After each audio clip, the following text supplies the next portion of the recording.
So I want to start off just by fully admitting, being completely transparent with you, that I have normally been in bed for an hour and 15 minutes by this point in the evening. So just bear with me. But as we get started, I am curious, who here, hands up, has ever worked toward, let's say, a long-term goal? Long-term goal? Everybody really in this room? I'm shocked. So we all here know what it's like to work toward a long-term goal. We get really excited about an idea, we start working on it, and we can feel like it's almost within our grasp, right? We go from here to there, or from there to here, and we build up all of that momentum. Sometimes it might go something like this, or we think it's gonna go something like this. We make the 5-year plan, or maybe it's the 1-year plan, or the 10-year plan, or the 15-year plan. It starts off a little rough, right? There's some trial and error in there. But eventually we start making progress, and make a little more progress, and a little more progress. And it feels like finally things are starting to work. And we feel that momentum build and build and build until the plan just seems to be humming along, the system is running itself, and we feel like that breakthrough, that moment when we can just soar to our goal, is right around the corner. But then what happens? We know. Something breaks. Something gets weird. The momentum slows down. Our energy wanes. Maybe we're feeling a little crispy, a little burnt out. Or maybe the thing that happens as we're working toward that big goal is we get a new idea. There's a new opportunity that comes our way. There's a new trend that we're like, yeah, that's actually the thing I want to go after. Either way, what ends up happening is that instead of a straight line from here to there, we end up in a little bit more like a cycle, right? Again, it starts with the trial and error. We've got that long-term goal in mind. In the beginning, it's rough, right? It's maybe a little more error and correction than trial and error. But eventually we start making progress. Things seem to be getting stable, and then again, something gets weird. And this process of moving forward, this process of working to accomplish our goals is actually a little more cyclical than we'd like it to be. We like the idea of a straight line between here and there.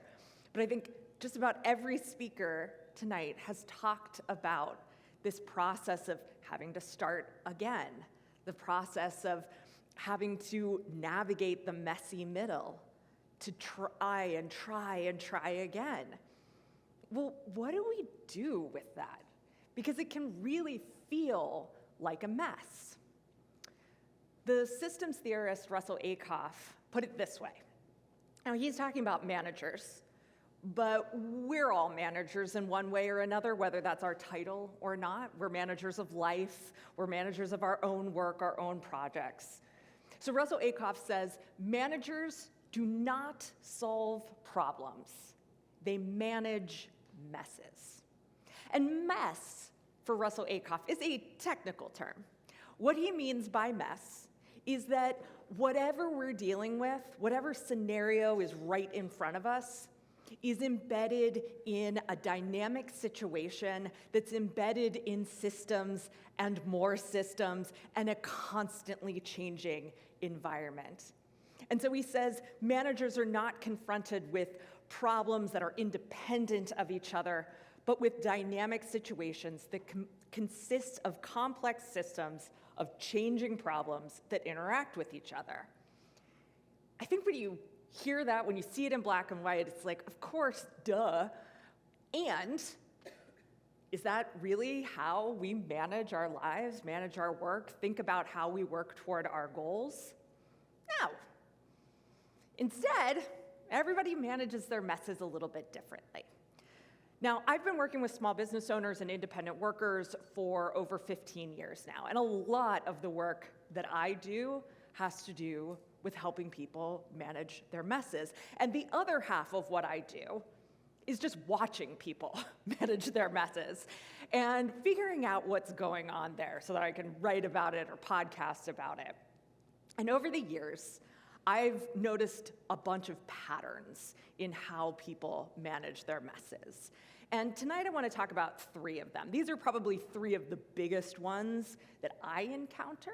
You may or may not see yourselves in these particular patterns. Maybe you see a combination of them for yourself, or maybe your pattern is out over here and I won't be talking about it at all tonight.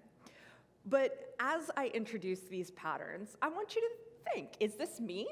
Is this someone I love? Is this someone I'm really glad that I'm not? So the first group I want to call change addicts. I'm a change addict. I love change. I love throwing out a plan and starting a new one. I love leaving messes in my wake. That is the kind of change maker I am. It's not always productive. So change addicts are in this constant cycle of taking in new information and saying, hey, I could do something with that. Let me make this messier than it was before. The second group I want to call anger managers. These folks aren't necessarily angry, but there's maybe a tinge of anger to the way they manage their plans and work toward their goals, because they're the ones that stick to a plan no matter what. Even when every metric, every indicator, every fiber of their being is saying, this is not working, this information is conflicting, I don't think this is what I should be doing anymore, they stick to the plan because, gosh darn it, that's what you're supposed to do. So that's the anger managers. And then finally, we have the magic thinkers. Magic thinkers don't make a plan. They may or may not have goals, but what they do have is a general life direction.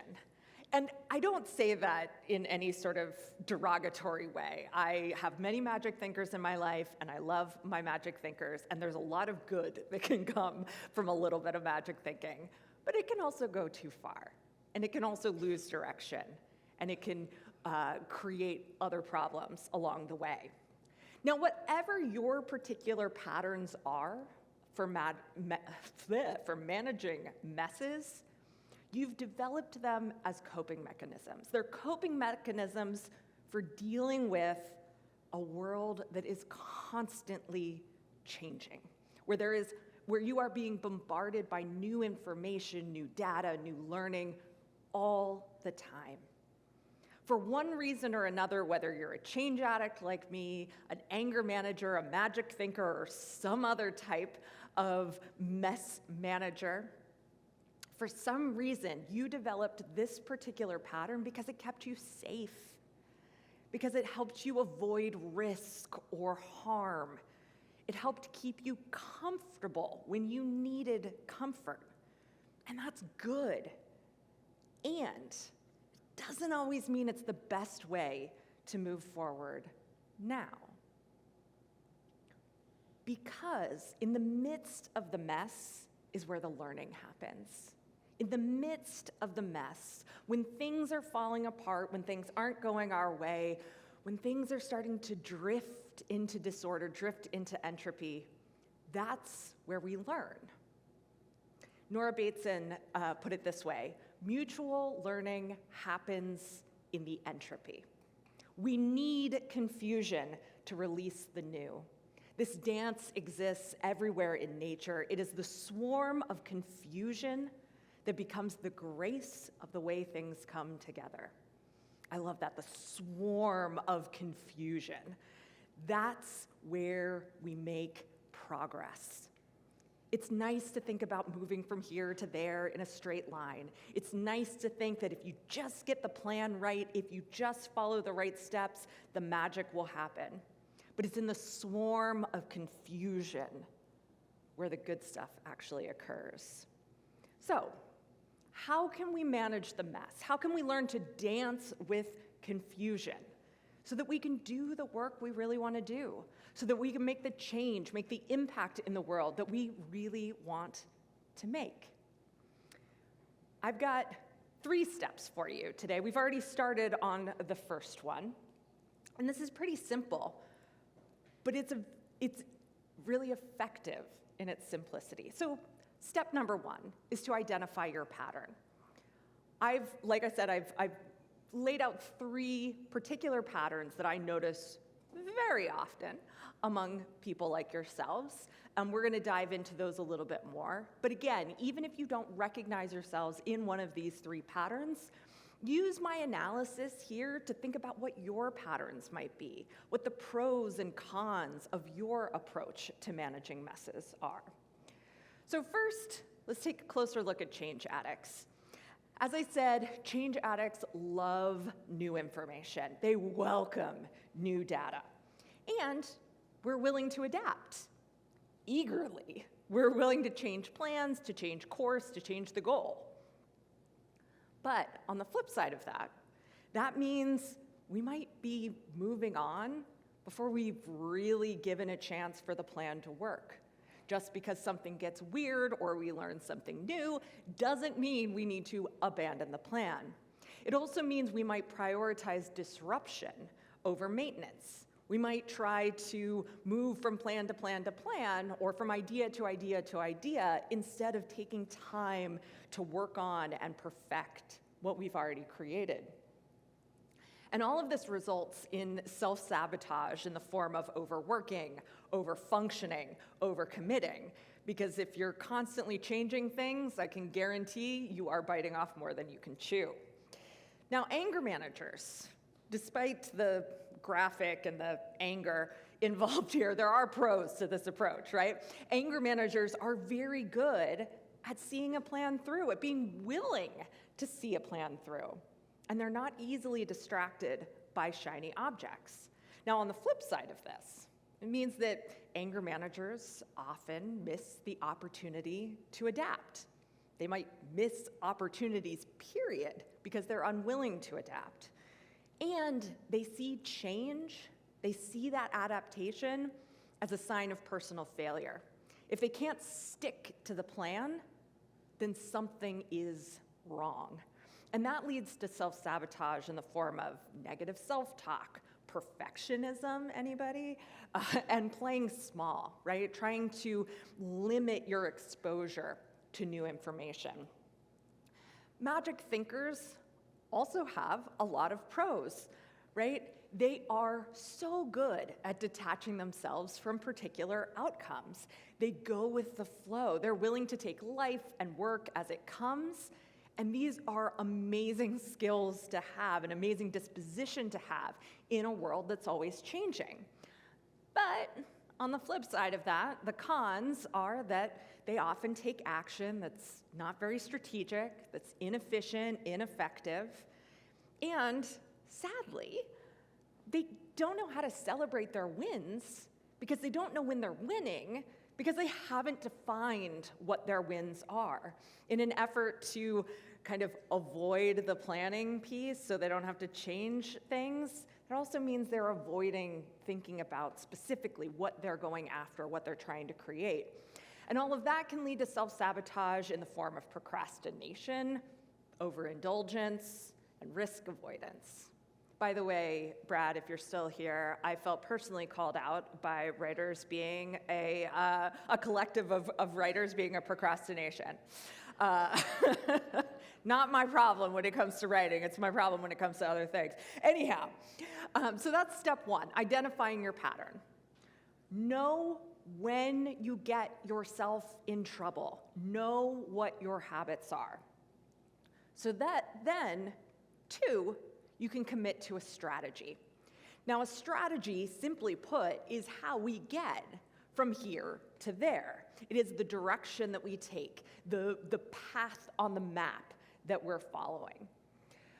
But when I say commit to a strategy here, what I'm really talking about is how we keep ourselves on a path, not necessarily the same path, not necessarily the path we thought we'd be on, but a path. how do we keep moving forward? When we get stuck in a rut, how do we get ourselves out of it? When we are feeling beaten down and tired and burnt out, what do we do about it?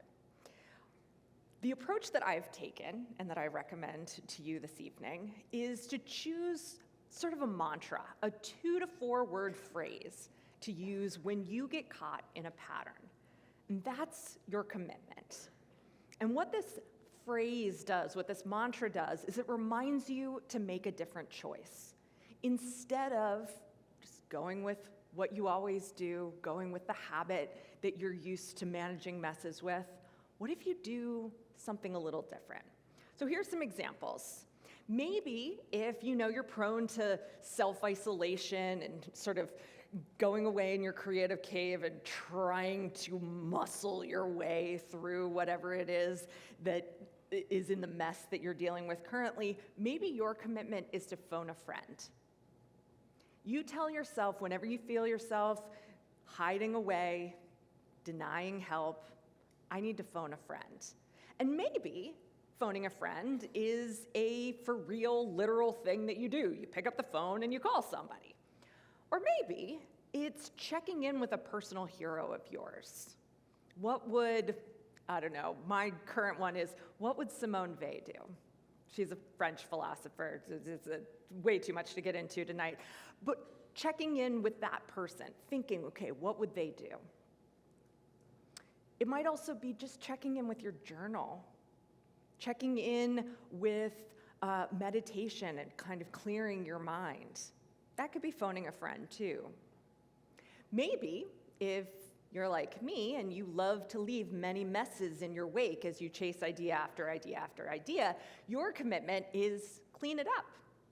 Maybe you tell yourself that instead of immediately hopping on that new idea, you clean up what you had started before. That means you maybe close up shop. Maybe you tidy things up and delegate them to someone else, or whatever else cleaning it up might look like. And third, if you know that you're very rigid about your plans and you're very rigid to sticking to exactly what you said you were going to do, maybe you make the commitment to make it weird. And I don't know what that looks like, but whatever it looks like for you is going to be more helpful than rigidly sticking with your plan. And then finally, third, we need to have a backup plan. If your strategy, your mantra is this expansive and malleable and adaptive thing, then your backup plan is a specific toolkit, like a first aid kit that you can use when you're feeling stuck and you just need something to change. So with your backup plan, I invite you to identify some concrete actions that you can take to shift your mood, clear your head, and reclaim your agency. For some people, it's a dance break. For other people, it's going for a run or lifting heavy weights. Those are my preferences. Maybe for you, it's getting outside, working in the garden, taking a walk. Maybe it's meditation, yoga, journaling. There are all sorts of small activities that each of us love and that help each of us just move that stagnant energy when the mess is getting to be too much. So again, the next time you find yourself in the midst of a mess, which frankly is always, know what your patterns are. Notice when you're getting stuck in old habits. Second, commit to a strategy and deploy it. Instead of staying stuck, invite yourself to make a different choice. And then third, use your backup plan. Boogie down when you need to. Meditate when you need to. Recharge as you need to. This is how we grow into better managers of messes. We embrace the mess. We notice our patterns of behavior. We commit to expansive and adaptive strategies. And we plan ahead so that we can recharge whenever we need it. Because when we do that, we evolve. We become more resilient. We become more open.